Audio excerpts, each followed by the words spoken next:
నమస్కారం MCN news కు స్వాగతం. ఈనాటి ముఖ్యాంశాలు. ఆదివారం పెద్ద పంచాని మండలంలో ఇంటింటికి తెలుగుదేశం బాబు షూరిటీ భవిష్యత్తుకు గ్యారంటీ కార్యక్రమంలో మాజీ మంత్రి అమర్నాథ్ రెడ్డి పర్యటించారు. వీకోటలో వైఎస్ఆర్ ఆసరా పథకం 4వ విడత మంజూరైన నిధుల పంపిణీ కార్యక్రమంలో భాగంగా పాల్గొని లబ్ధిదారులైన మహిళలకు సంబంధించి మెగా చెక్కును పలమనేరు ఎమ్మెల్యే వెంకటేగౌడ పంపిణీ చేశారు. వార్తల్లోని వివరాలు. ముదరంపల్లి గ్రామ సోదరి సోదరిమణులు తెలుగుదేశం పార్టీ జనసేన నాయకులందరికీ నా హృదయపూర్వక నమస్కారం. ఈ సందర్భంగా బొమ్మరాజుపల్లి పంచాయతీలో మరియు ముదరంపల్లి పంచాయతీ కేంద్రంలో ఆయన పర్యటన సాగింది. ఈ కార్యక్రమాన్ని పురస్కరించుకుని బందార్లపల్లి మరియు అమ్మరాజుపల్లిలో పార్టీ జెండాను ఆయన ఆవిష్కరించి ప్రజలను ఉద్దేశించి ప్రసంగించారు. ఈ కార్యక్రమంలో ఆయనతో పాటు మండల పార్టీ అధ్యక్షులు ఆనంద్, జనరల్ సెక్రటరీ చలపతి మరియు నాయకులు మనోహర్ రెడ్డి, రెడ్డప్పరెడ్డి, శ్రీనివాసులరెడ్డి, ఈశ్వరయ్య, రోజారెడ్డి, మురళితో పాటు జనసేన నాయకులు దిలీప్, శివ, నాగరాజు తదితరులు పాల్గొన్నారు. గ్రామం చిన్న గ్రామ పంచాయతీ. ఈ గ్రామ పంచాయతీకి సంబంధించి కొన్ని విషయాలు ఈ సందర్భంగా చెప్పాల్సినటువంటి అవసరం ఉంది. అదేవిధంగా ఈ 4.5 సంవత్సరంలో వైఎస్ఆర్ కాంగ్రెస్ పార్టీ ప్రభుత్వం జగన్మోహన్ రెడ్డి చేసినటువంటి కార్యక్రమాలు కానీ చేసే అవినీతి అక్రమాలు కూడా ప్రజలకు చెప్పాల్సినటువంటి బాధ్యత ప్రతిపక్ష పార్టీగా మా పైన ఉందని చెప్పి సందర్భంగా తెలియజేసుకుంటున్నా. ఇప్పుడే మండల పార్టీ అధ్యక్షుడు ఆనంద 2-3 విషయాలు చెప్పాడు ముదరంపల్లి గ్రామానికి సంబంధించి. ఇది ఒక చిన్న గ్రామ పంచాయతీ. ఈ గ్రామ పంచాయతీకి మొట్టమొదటగా కరెంటు సౌకర్యం కావచ్చు, త్రాగేదానికి నీళ్లు 10,000 లీటర్ల కెపాసిటీకి సరిపోయే పరిస్థితి ఉంది పాపులేషన్ కు. అంతకంటే ఎక్కువ ఇయలేమని చెప్పి ఆ రోజు ఆర్డబ్ల్యూఎస్ చెప్తే దాన్ని 20,000 లీటర్లకు మార్చి మొట్టమొదటగా తెలుగుదేశం ప్రభుత్వం చేశారు. అదే నీళ్ళు ఇప్పుడు తాగుతూ ఉంటారు. వేసేటప్పుడు కూడా ముదరంపల్లిలో త్రాగునీటికి సంబంధించి చాలా ఇబ్బందులు పడ్డాం. ఆ చెరువులో వేసినాం, పక్కన ఇంకొంచెం దూరం వేసినాం, చాలా సందర్భాల్లో వేసి ఆఖరణ త్రాగునీటికి ఇబ్బంది లేకుండా చేసినటువంటి ఘనత కూడా తెలుగుదేశం ప్రభుత్వ హయాంలోనిదే. పక్కనే ఉండే చెరువులు నీరు చెట్టు కింద అభివృద్ధి చేసిన కార్యక్రమాలు కూడా తెలుగుదేశం ప్రభుత్వ హయాంలోనే. ఈ గ్రామంలో ఉండే సిమెంట్ రోడ్లు మొత్తం కూడా దాదాపు గత ఎన్నికల్లో 25 లక్షలు గత ప్రభుత్వం, అవి కూడా తెలుగుదేశం. అటుపక్క శంకపేటకు రోడ్డు శాంక్షన్ చేసి ఏది కూడా దేశ ప్రభుత్వ హయాంలోనే. ఆ ప్రభుత్వంలోనే ఎంత పేదోళ్ళు ఉన్నారు మొత్తం 100 భాగాలు చేసినానని చెప్పడం లేదు, కానీ ఆ రోజు అర్హులైనటువంటి లబ్ధిదారులకు అందరికి కూడా హౌసింగ్ ఇచ్చింది కూడా తెలుగు ప్రభుత్వంలోనే చెప్పే సందర్భంగా తెలియజేసుకుంటున్నాం. ఈ ఉండే స్కూలు చదువులు ఆ స్కూల్ చేసేది కూడా తెలుగుదేశం ప్రభుత్వ హయామే. ఈ గ్రామానికి పంచాయతీ బిల్డింగ్ కట్టింది కూడా తెలుగుదేశ ప్రభుత్వ హయాంలోనే. ముఖ్య కార్యక్రమం ప్రభుత్వం ఇక్కడనే మహిళలకు సంబంధించి వెలుగు బిల్డింగ్ చేసి ఇచ్చాను. నా దగ్గర కాపీ ఉంది. ఆ కాపీలో అంగన్వాడీకి కూడా ఓ బిల్డింగ్ శాంక్షన్ చేసి ఇచ్చారు 2 లక్షల రూపాయలతో. ఆ బిల్డింగ్ కు డబ్బులు ఇవ్వకపోయినా రాకపోయినా ఆ రోజు పనిచేసింది మాత్రం నా పక్కనుండే వ్యక్తే. ఆ డబ్బులు పంచాయతీలో పడి ఈయన డబ్బులు తీసుకునేదానికి వాళ్ళు ఈ డబ్బులు కూడా ఆపడింది ఎవరో అందరికీ. దాంట్లో ఇంకా 2 లక్షల రూపాయలు పెండింగే ఉంది శాంక్షన్ చేసి కట్టించినటువంటి బిల్డింగ్.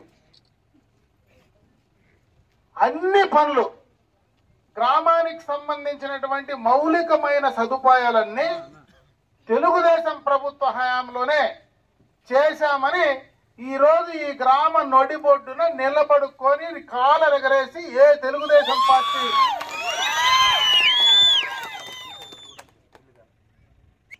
ధైర్యంగా చెప్తాం. అది కూడా ఏదో వేసిన పనులకు బిల్లు ఇచ్చినారని కాదు. ఈరోజు ఆ సిమెంట్ రోడ్లు బిల్లులు ఇంకా పెండింగే ఉన్నాయి. వీళ్ళు సొంతం డబ్బు పెట్టే చేసింది. దాన్ని ఇచ్చే యోగ్యత కూడా ఈ ప్రభుత్వానికి లేదు.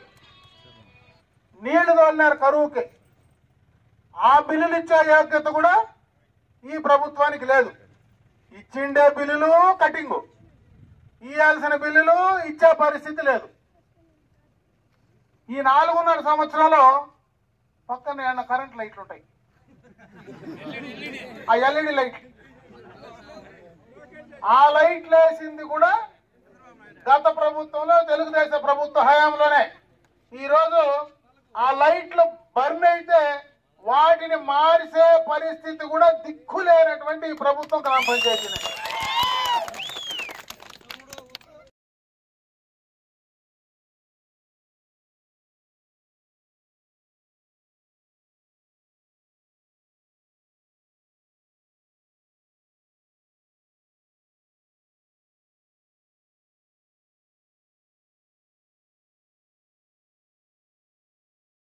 మీరు ఏం చేసినారని ఇంత హంగామా చేస్తా ఉన్నారో నాకు అర్థం కాదు.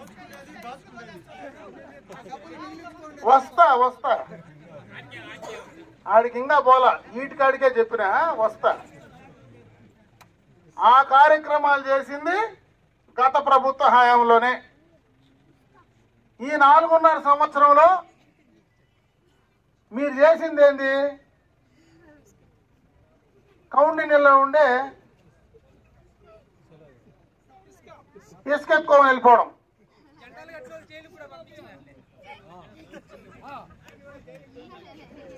శంకర్రాయలపేట చెరువులో దొరికిన విగ్రహాలు కూడా మాయమే. మీరు ఏం చేసినారని, ఏం పని ఈ గ్రామానికి చేసినారని మీరు మాట్లాడేటువంటి అర్హత మీకుంది నేను అడుగుతా ఉండా. ఈ కార్యక్రమం ఈ గ్రామానికి నేను చేసినాను అని చెప్పుకునేటువంటి పరిస్థితి ఆ ప్రభుత్వంలో ఉండే నాయకులకు ఎవరికైనా ఉందని. ఒక పని అయితే ఖచ్చితంగా చేసినారు, తప్పుడు కేసులు పెట్టేది.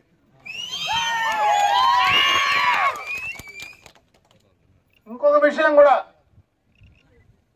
గత ప్రభుత్వంలో తక్కువ సమయంలో మళ్ళా కూడా ఈ కార్యక్రమాలు కొన్ని చేశారు. 2 సార్లు ఈ గ్రామ పంచాయతీలో తెలుగుదేశం పార్టీకి సంబంధించినటువంటి అభ్యర్థులకు, తెలుగుదేశం బలపరిచినటువంటి అభ్యర్థులు, అటు ఎంపీటీసీ కావచ్చు, సర్పంచ్ కావచ్చు, 2 కూడా మేము ఓటమి పాలైనాం. మొన్న ఎన్నికల్లో ఎట్లయినామో అందరికీ తెలుసు లోపల ఏం జరిగిందో. ఆ 2 ఎలక్షన్లో మేము ఓటమి చెందిన అందరి కోసరం, గ్రామస్తులందరి కోసరం పనిచేసినటువంటి పార్టీ ఏదైనా ఉందంటే అది తెలుగుదేశం పార్టీనే అని చెప్పి సందర్భంగా తెలియజేసుకుంటున్నాం. ఎన్నికలప్పుడే రాజకీయం చేసినాం, ఎన్నికల తర్వాత గ్రామానికి మొత్తం పనిచేసినాం. ఈరోజు ఎన్నికల నాటి నుంచి మీరు రాజకీయమే కాకుండా రాజకీయ కక్షలు పెట్టి తప్పుడు కేసులు బనాయించి బెదిరించి భయపెట్టేటువంటి కార్యక్రమాన్ని చేయడం ఎంతవరకు కరెక్ట్ అని అడుగుతా ఉన్నా. మేమే నిజంగా అధికారంలో ఉన్నప్పుడు ఇదే పనులు మేము కానీ చేసి నింటే మీరు ఎప్పుడో కర్ణాటక బార్డర్ దాటి వెళ్ళిపోయింటారో లేదా? మేము ఎప్పుడైనా మీ జోలికి వచ్చినామా? మీరు గ్రామాలు తిరిగితే మేము ఇట్లా పనులు చేసినామా? ఏదైనా ఉంటే వాస్తవంగా అభివృద్ధి గురించి మాట్లాడాలా, అభివృద్ధి గురించి చేయాలి. కానీ ఇట్లా తప్పుడు కేసులు పెట్టి ఇటువంటి చెత్త చీప్ రాజకీయాలు చేసేటువంటి పరిస్థితి ఎప్పుడైనా ఉందా? అది వైఎస్ఆర్ కాంగ్రెస్ పార్టీకి, ఆ నాయకులకే ఆ యొక్క చీప్ రాజకీయాలు చేసేటువంటి కార్యక్రమం ఉందని చెప్పి ఈ రోజు కండ్లకు కనపడతా ఉంది. ఇంకొక పక్క ప్రభుత్వం గురించి మాట్లాడదాం. జగన్మోహన్ రెడ్డి అధికారంలోకి రాకముందు ఏం చెప్పినాడు? ప్రమాణ స్వీకారం చేస్తానే, నేను అధికారంలోకి వస్తానే రేట్లన్నీ తగ్గించేస్తాను అని మాట్లాడారు. మీకు కూడా ఇప్పుడు వాట్సాప్ లో చూస్తూ ఉంటారు. ఏమి రేట్లు తగ్గించినావు జగన్మోహన్ రెడ్డి? నిత్యావసర వస్తువుల ధరల రేట్లు తగ్గించినావా? నూనె రేటు తగ్గించినావా? ఉప్పు రేటు తగ్గించినావా? పప్పు రేటు తగ్గించినావా? నిత్యావసర వస్తువుల ధరలు విపరీతంగా పెంచావు. 12 రూపాయల డిఫరెన్స్ ఉంది. గ్యాస్ పెంచినావు. అదే కాకుండా ఈరోజు నేను అధికారంలోకి వస్తే కరెంటు ఛార్జీలు పెంచనన్నావు. 9 దఫాలు కరెంట్ ఛార్జీలు పెంచావు. ఆర్టీసీ ఛార్జీలు కనీసం గ్రామాల చెత్తకు పన్నేసే చెత్త ప్రభుత్వం ఏదైనా దేశంలో ఉందంటే అది జగన్మోహన్ రెడ్డి ప్రభుత్వమే. ముఖ్యంగా ఈరోజు యువకులు బ్రహ్మాండంగా స్వాగతం పలికినారు. ఆ యువకులు గత ప్రభుత్వంలో చెప్పిన నేను అధికారంలోకి వస్తానే సంవత్సరం జాబ్ క్యాలెండర్ రిలీజ్ చేస్తానని. ఎక్కడికి పోయింది జగన్మోహన్ రెడ్డి నీ జాబ్ క్యాలెండర్? అసలు ఎక్కడైనా ఈ రాష్ట్రంలో నిన్ను నమ్మి ₹1 పెట్టుబడి పెట్టేవాళ్ళు ఉన్నారా? భయపడి బెదిరించి తరిమి వాళ్ళని ఈ రాష్ట్రం నుంచి పెట్టుబడిదారులను తరిమేస్తే యువకుల ఉపాధి అవకాశాలు నాశనం చేసినటువంటి జగన్మోహన్ రెడ్డిని యువకులు క్షమిస్తారని నేను అడుగుతా ఉన్నా. అదే కాదు, అసలు రాజధాని అమరావతి ఉండాలని అసెంబ్లీలో మాట్లాడినటువంటి వ్యక్తిని నువ్వు అధికారంలోకి వస్తే నేను ఈ రాష్ట్రంలో 3 రాజధానులు కడతానని ఆ ఒక రాజధాని లేకుండా 3 రాజధానులు లేకుండా 4.5 సంవత్సరం తల లేకుండా మొండెంతో నువ్వు పాలన చేసినటువంటి ఒక దౌర్భాగ్యపు సీఎంగా ఈ చరిత్రలో నిలిచిపోలేదు జగన్మోహన్ రెడ్డి. మన పక్కనే అంద్రినేవ కాలం ఉంది. 4.5 సంవత్సరం ముందే నీళ్లు బారించాం. ఈ 4.5 సంవత్సరం ఏం నిద్రపోతా ఉండేవా? నిన్న మొన్న నీళ్లు ఎత్తి అంటే ఇన్ని రోజులు నీళ్లు బారించకూడదంటే శంకరరాయలపేట చెరువులోకి నీళ్లు వచ్చేస్తే ఇసుక తోలుకోకూడదని చెప్పి నువ్వేమన్నా నీళ్లు తోలలేదా? అంటే నువ్వు ఇసుక తోలిచ్చేదానికి 4.5 సంవత్సరం నీళ్లు ఆపేసి ఈ రోజు ప్రభుత్వం మారిపోతుంది, ఎన్నికలు వస్తాయని చెప్పి ఈ రోజు నేనేదో నీళ్లు బారిస్తానని చెప్పి కుంభకర్ణుడు మాదిరి 6 నెలలు నిద్రపోయి 6 నెలలు లేచినట్టు 4.5 సంవత్సరం నిద్రపోయినటువంటి ఈ ప్రభుత్వాన్ని కుంభకర్ణ ప్రభుత్వం అనాలన్నా వద్దా? అసలు ఏం కార్యక్రమాలు చేసినావు అని ఆ రోజు చెప్పినావు.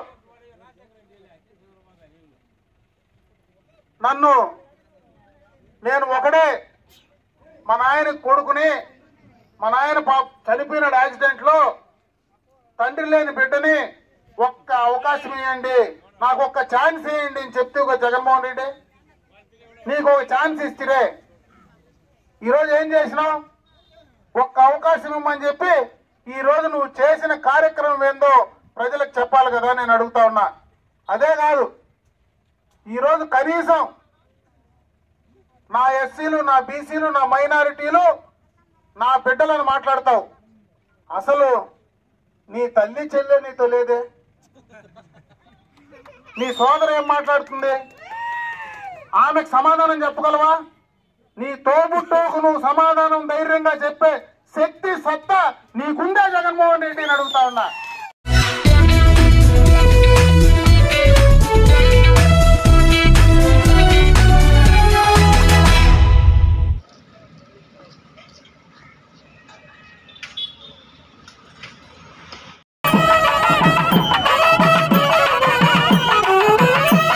వైఎస్ఆర్ ఆసరా పథకం 4వ విడత మంజూరైన నిధుల పంపిణీ కార్యక్రమంలో భాగంగా బీకోట జిల్లా పరిషత్ బాలుర ఉన్నత పాఠశాల మైదానం నందు జరిగిన కార్యక్రమంలో 1290 గ్రూపులకి గాను వైఎస్ఆర్ ఆసరా పథకం 4వ విడతలో 11,77,47,000 రూపాయలను లబ్ధిదారులైన మహిళలకు సంబంధించిన మెగా చెక్కును ఎమ్మెల్యే వెంకటేగౌడ పంపిణీ చేశారు.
జవహర్ అంబేద్కర్ జవహర్ అంబేద్కర్ జవహర్ అంబేద్కర్ వెంకయ్యగౌడ నాయకత్వం వెంకయ్యగౌడ నాయకత్వం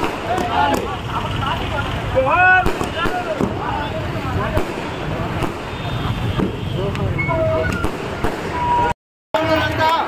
ఈరోజు కలమనేరు మాజీ ఎమ్మెల్యే కంటెస్టెంట్ గౌరవనీయులు సుభాష్ చంద్రబోస్ గారిని సవినయంగా ఇక్కడికి స్వాగతిస్తున్నాం. వాళ్ళని కూడా స్టేజ్ మీదకి రావాల్సిందిగా కోరి ప్రార్థిస్తున్నాం. అదేవిధంగా గౌరవనీయులు వికోట మండల ప్రజా పరిషత్ అధ్యక్షులు యువరాజు గారిని సగౌరవంగా స్టేజ్ పైకి ఆహ్వానిస్తున్నాం. అదేవిధంగా వైస్ ఎంపీపీలో లక్ష్మణ్ రెడ్డి గారిని తమీం గారిని సభావేదిక పైకి ఆహ్వానిస్తున్నాం. ఇక్కడికి రాలేకపోయినా కూడా మనకి ఎంతో అన్ని విధాలా సహకరించినటువంటి మన చిత్తూరు జిల్లా ఎంపీ గారైనటువంటి ఎన్ రెడ్డప్ప గారి శ్రీనివాసుల గారిని కూడా ఇస్తున్నాం. అదేవిధంగా మన చిత్తూరు జిల్లా ఎమ్మెల్సీ సభ్యులు భరత్ గారిని కూడా సగౌరవంగా ఆహ్వానిస్తున్నాం. అదేవిధంగా రామచంద్రారెడ్డి గారు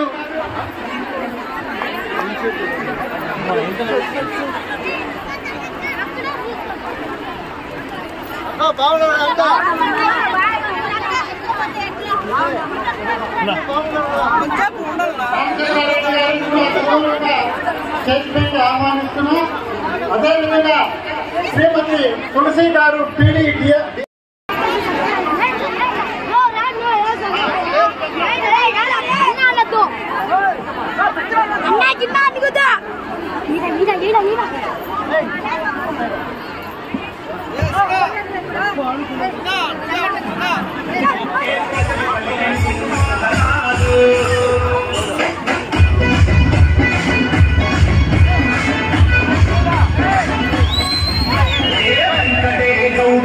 కోటి దండాలు మనేరు ప్రజలు పలికే మీకు స్వాగతాలు కోటి దండాలు పలికే మీకు స్వాగతాలు వైఎస్ఆర్ కాంగ్రెస్ పార్టీ జనరలందరా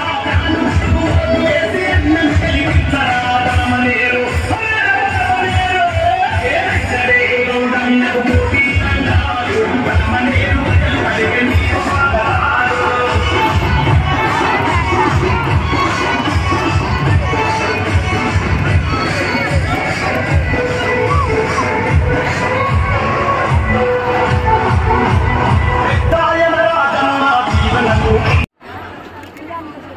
వికోట మండలంలో వైఎస్ఆర్ ఆసరా కార్యక్రమానికి విచ్చేసినటువంటి ముఖ్య అతిథులు అత్యంత మహారాజులు వైఎస్ఆర్ కాంగ్రెస్ పార్టీ సైనికులు ఈ వేదిక మీద ఉన్నారు. అందరికీ కూడా పేరు పేరున స్థానికంగా ఉన్నటువంటి సర్పంచులు కావచ్చు, ఎంపీటీసీలు కావచ్చు, అదేవిధంగా వైఎస్ఆర్ కాంగ్రెస్ పార్టీ సభ్యులు కావచ్చు, మండల అధ్యక్షులు బాలసుబ్రహ్మణ్యం గారు, అదేవిధంగా భక్త గారు, శ్రీరామరెడ్డి గారు, ప్రతాప్ రెడ్డి గారు, కిషోర్ గారు, అదేవిధంగా మన సమీర్ ఖాన్ డాక్టర్ గారు, యువరాజ్ గారు, సీనియర్ నాయకులు రవిశంకర్ గారు, గోపిరెడ్డి గారు, లక్ష్మణ్ రెడ్డి గారు, నా స్నేహితుడు బాబురావు చాలా కాలం తర్వాత అరిసి తిట్టి పిలిపించుకున్నాం ఈ రోజు ఈ కార్యక్రమానికి. నా స్నేహితుడు చిన్ననాటి స్నేహితుడు ఇది కూడా ఒకే స్కూల్ లో చదువుకున్నాం. అదేవిధంగా ఉప సర్పంచ్ అప్పయ్య గారు పేరు చెప్పలేదు, తిట్టుకుంటారు అన్నాడు, నాకు పేరు చెప్పలేదు అంటాడు. అదేవిధంగా శ్రీనివాసన్న, భూపతన్న, కృష్ణమూర్తి, యువనాయకుడు బాలాజీ, తహసీల్దార్ గారు, అదేవిధంగా ముఖ్యంగా ఈ కార్యక్రమాన్ని ఎంతో కష్టపడే మా అందరూ సంఘమిత్ర అన్నదారులు మిమ్మల్ని అందరినీ కూడా ఇబ్బంది పెట్టింటారేమో అనుకుంటాను. ఖచ్చితంగా మీటింగ్ రావాలని ఏబిఎం గారు, శ్రీశ్రీ అందరూ కూడా ఇంత పెద్ద ఎత్తున ఈ కార్యక్రమానికి హాజరైనటువంటి అక్క చెల్లెళ్ళు అవ్వలకు అందరికీ కూడా నేను శిరస్సు వచ్చి అమర్చుకుంటూ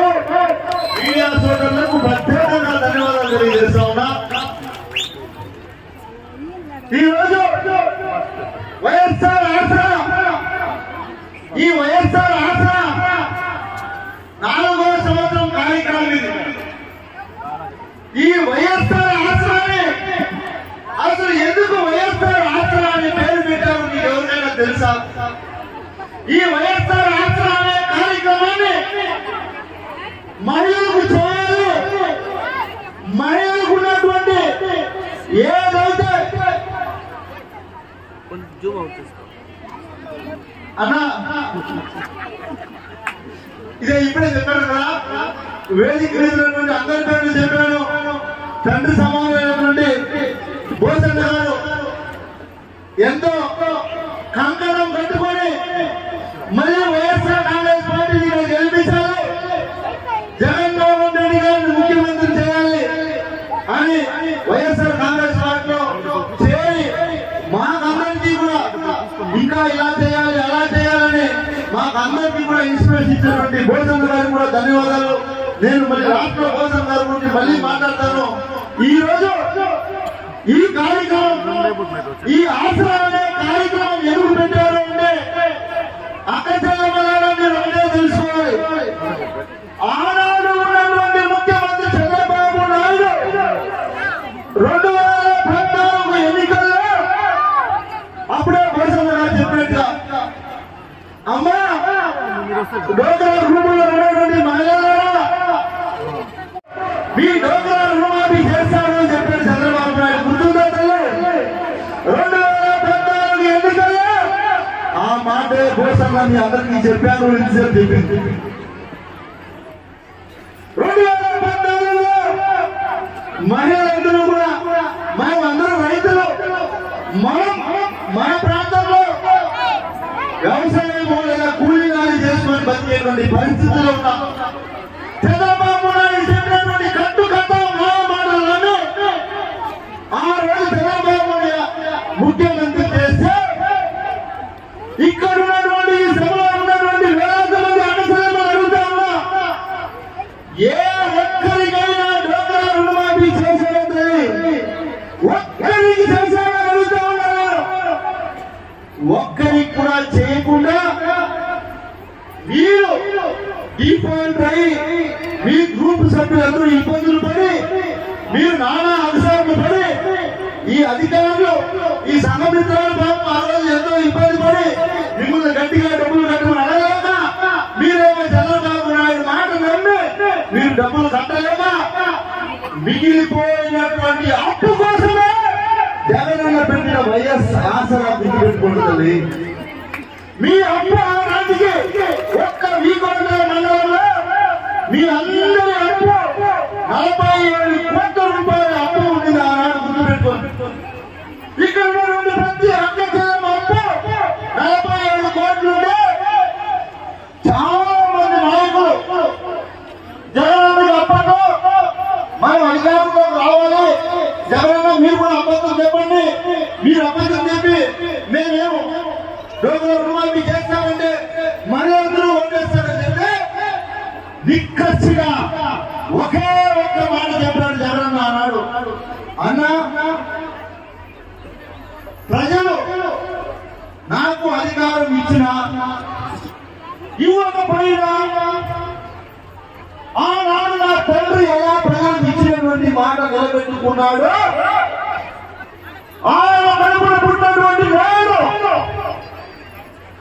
ఆయనలాగా గొప్పగా బతకాలి అంటే నేను అబద్ధాలు చెప్పకూడదు, చెప్పలేను అని చెప్పినటువంటి ఘనత మన ముఖ్యమంత్రి జగన్మోహన్ రెడ్డి గారిని గుర్తుపెట్టుకోండి. అదేవిధంగా రైతులు కూడా రుణమాఫీ చేస్తామని చెప్పన్నారు. సస్య మిరా అంటే కూడా నేను అబద్ధం చెప్పను అన్నాడు జగన్మోహన్ రెడ్డి గారు. ఒకే ఒక మాట చెప్పాడు, ఈ రాష్ట్ర బడ్జెట్ ఎంత, అక్కచెల్లెమ్మల అప్పులు ఎంత, ఈ అప్పులు మనం తీర్చాలంటే ఏం చేయొచ్చు, వాళ్ళ మీద భారం ఎక్కువ ఉంది, చంద్రబాబు నాయుడు నమ్మి వాళ్ళు మోసపోయారు, ఈ రోజు వాళ్ళకి అబద్ధాలు చెప్పి వాళ్ళని మనం మోసం చేస్తే రేపు ఏ ముఖం పెట్టుకోండి ఒక అక్కచెల్లెలు పోయి మనం మాట్లాడగలుగుతాం, వాళ్ళకి న్యాయం చేయాలంటే ఏ విధంగా న్యాయం చేయగలుగుతామని కూర్చొని మేధావులతో చర్చించి మనం అబద్ధం చెప్పకూడదు, వాళ్ళ అప్పులు తీరాలి, ఏం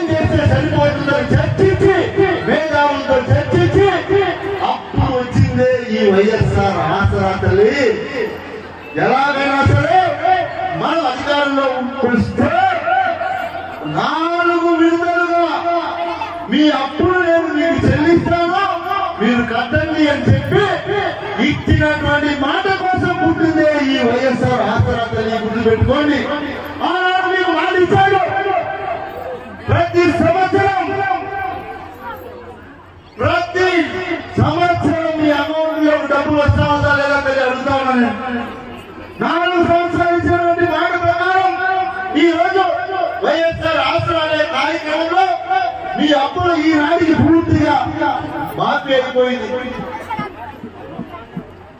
ఈ విధంగా చంద్రబాబు నాయుడు మిమ్మల్ని మోసం చేస్తే మీకోసం మీ కుటుంబం కోసం కష్టపడినటువంటి గొప్ప నాయకుడు జగన్మోహన్ రెడ్డి గారు.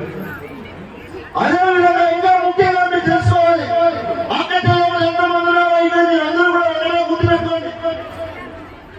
మనం అధికారంలో వచ్చిన తర్వాత మీరందరూ కూడా ఆ రోజు మమ్మల్ని నమ్మి ఓటేస్తే మీరందరూ కూడా అందరూ అడుగుతా ఉన్నారని ఈ వేదికలో చంద్రబాబు నాయుడు అధికారంలో ఉన్నప్పుడు మీ గ్రూపుకి ఎంత లోన్ వస్తా ఉంటుంది చెప్పండి. ఒక్కొక్క గ్రూపుకి ముక్కి మూలికి ఏమి చేసినా 5 లక్షలకు పైన ఏ గ్రూప్ కి లోన్ ఇచ్చినటువంటి దాఖలాలు ఏ గ్రూప్ లో అయినా ఉందా అని అడుగుతాను అందరినీ. ఏ గ్రూప్ కైనా 5 లక్షల పైన రుణాలు ఇచ్చినటువంటి డాక్యుమెంట్ ఎక్కడైనా ఉందా అని అడుగుతున్నా. గౌరవ ముఖ్యమంత్రి గారు మీరందరూ కూడా ఈ రోజు ఈ కార్యక్రమానికి వచ్చినటువంటి వారు రానటువంటి వారు ఊళ్ళో ఉన్నటువంటి అక్కచెల్లెలు కూడా మీరు చెప్పాలా? మీ గ్రూప్ సభ్యులు ఏదైతే మీటింగ్ పెట్టుకుంటారో ఆ రోజు చర్చించుకోవాలా? ఇది ఒక చర్చగా కావాలా? చంద్రబాబు నాయుడు మోసం చేశాడు, జగన్ మనల్ని కాపాడాడు. ఆ రోజు 5 లక్షలు ఒక గ్రూప్ లోన్ ఇస్తే ఈ రోజు 20 లక్షల రూపాయలు నేరుగా మీ అకౌంట్లో వేస్తాను తల్లి. ఇంతకంటే ఇంకేం చేయాలమ్మా జగన్ అని చెప్పండి. నిజం చెప్పాలమ్మా, చేశాడా లేదా జగన్? దానికి మీకు లెక్కలతో సహాయం లెక్క. ఈ బీకోట మండలంలో మనం అధికారంలో వచ్చిన తర్వాత మొదటి సంవత్సరం ఇచ్చినటువంటి లోన్ ఎంతో తెలుసా? 60 కోట్లు తీసుకున్నారు తల్లి. ఏం చేశారు డబ్బులంతా మీరు? 60 కోట్లు మహిళా లోన్లు తీసుకున్నారు మీరు. అదేవిధంగా ఈ 5 సంవత్సరాల్లో మీరు తీసుకున్నటువంటి లోన్ ఎంతో తెలుసా? 245 కోట్లు, అంటే 245 కోట్లు డబ్బులు తీసుకున్నారు తల్లి. మీకు మంచి జరిగిందేనా మాకు ఓటే వేయడమా? మీకు మంచి జరిగిందేనా ఓటే వేస్తున్నాం తప్ప మేమేమైనా తప్పలు చూడమా? మిమ్మల్ని ఏమైనా ఆమోదిస్తామని చెప్తానమ్మా? మీకేమైనా 3 గ్యాస్లు ఇస్తాను, 4 సిలిండర్లు ఇస్తాను, బస్సు ఫ్రీ ఇస్తాను అని చెప్తాను లేదు. నేను వస్తే చేస్తా అని చెప్పలేదు. నువ్వు ఉన్నప్పుడు ఏం చేసావు అడుగుతా ఉన్నా. ఇదే మాటలు ఇదే మాయ మాటలు 2014లో చెప్పాడు. 2014లో చెప్పిన మాయ మాటలు నమ్మి మహిళలు మోసపోయారు. నువ్వు మళ్ళీ అదే మాయ మాటలు మహిళలు చెప్పేందుకు వస్తాను. అమ్మఒడికి వేరే పేరు పెట్టి నేను అందరికీ ఇస్తా ఉన్నాను. నువ్వు 14 సంవత్సరాలు ముఖ్యమంత్రిగా 3 దఫాలు 3 సార్లు ముఖ్యమంత్రి అయినావు. ఎందుకు ఇవ్వలేకపోయినావు? ఎందుకు మా డోకరా గుంపులో అక్కచెల్లెలు 30 లక్షలు ఓడించేది అవుతుందమ్మా? ఏమన్నా 2 జీవితం చెప్పినాడా, లేకపోతే జగన్ జీవితం చెప్పినాడా? అమ్మా, అభివృద్ధి గురించి మాట్లాడుతా ఉన్నారు. మైకేసుకోండి. మామూలుగా ఒకసారి చెప్తారట, కొత్త పిచ్చికాయలు పోతే అంటారు. అట్లా అయిపోయింది సామెత. ఎందుకంటే వాళ్ళు ఏమనుకున్నారంటే, అక్కడ ఇది మీరందరూ వినండి, వాళ్ళు ఏమనుకున్నారంటే ఏదో ఎన్నికల సమయంలో పోయి అబద్ధాలు చెప్పేస్తే ప్రజలు ఓట్లు వేసేస్తారు అనుకుంటా ఉన్నారు. ప్రజలు అన్ని గమనిస్తారని వాళ్ళకి తెలియదు. ఏమీ చేయని మీరే ఇన్ని చెప్తే అన్నీ చేసి నేను ఎన్ని చెప్పాలక? నేను ఎమ్మెల్యే అయిన తర్వాత ప్రతి గడపకి వచ్చా. మీ ఊళ్ళో మీరు అడగండి, నేను ఎమ్మెల్యే అయిన తర్వాత మీ ఊళ్ళో ఎన్ని రోడ్లు వేసాం, ఈ రోజు మీ ఊళ్ళలో ఎన్ని ఇళ్ళు కట్టినాం, ఎన్ని సచివాలయాలు కట్టినాం, ఎన్ని ఆర్బీఐలు కట్టినాం, ఎంతమంది రైతులకు రైతు భరోసా వస్తా ఉంది. అవ్వాటా పెన్షన్ తీసుకునేదానికి 1వ తేదీ అయితే తలుపు నుండి చిరునవ్వుతో అవ్వాటా పెన్షన్ ఇస్తా ఉన్నారు కదా. ఇన్ని చేస్తే ప్రతిపక్షం వాళ్ళు బయటెత్తుకొని అభివృద్ధి చేయలేదు, మీరు మాకు ఓటేయండి మేము వస్తే చేస్తామంటా ఉన్నారు.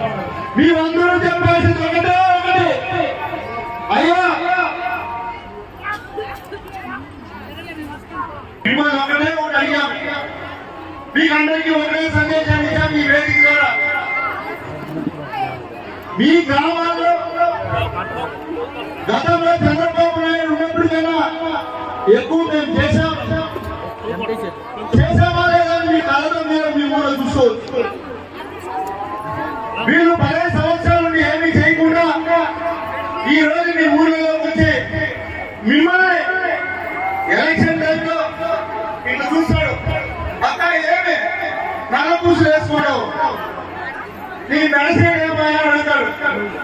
అన్న కష్టం వచ్చి పురుగు పెట్టేశారంటే 2014 ఎలక్షన్ చంద్రబాబు నాయుడు ఏం చెప్పాడు తెలుసా? చెప్పదు కదా, పేపర్లో ఏమైంది కదా అని. నేను ఒకటే చెప్పినా, నాకన్నా ప్రజలు అంతా బాగా తెలుసా, ప్రజలు అందరూ చూస్తా ఉన్నారు.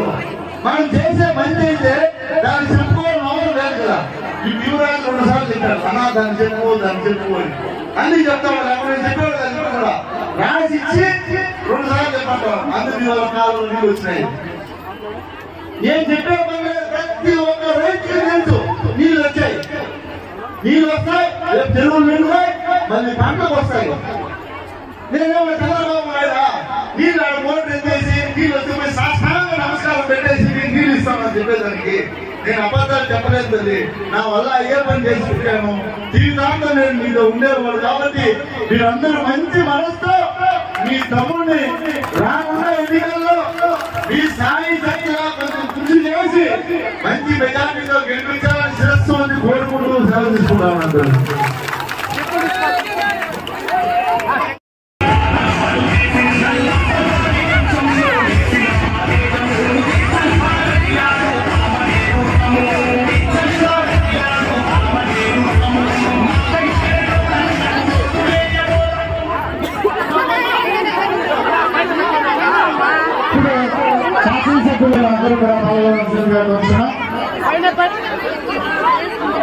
ఈ కార్యక్రమానికి అధ్యక్షంగా ఇక్కడ చేసినటువంటి మహిళా సోదరీమణులకు, అదేవిధంగా ఈ కార్యక్రమాన్ని జయప్రదం చేయడంలో కృషి చేసినటువంటి వెలుగు ఆఫీసర్లకు, సభ్యులకు అందరికీ కూడా పేరు పేరున కృతజ్ఞతాభివందనాలు. అదేవిధంగా ఈ కార్యక్రమంలో పాల్గొన్న అభివృద్ధి భారతీయులు ఈ మండల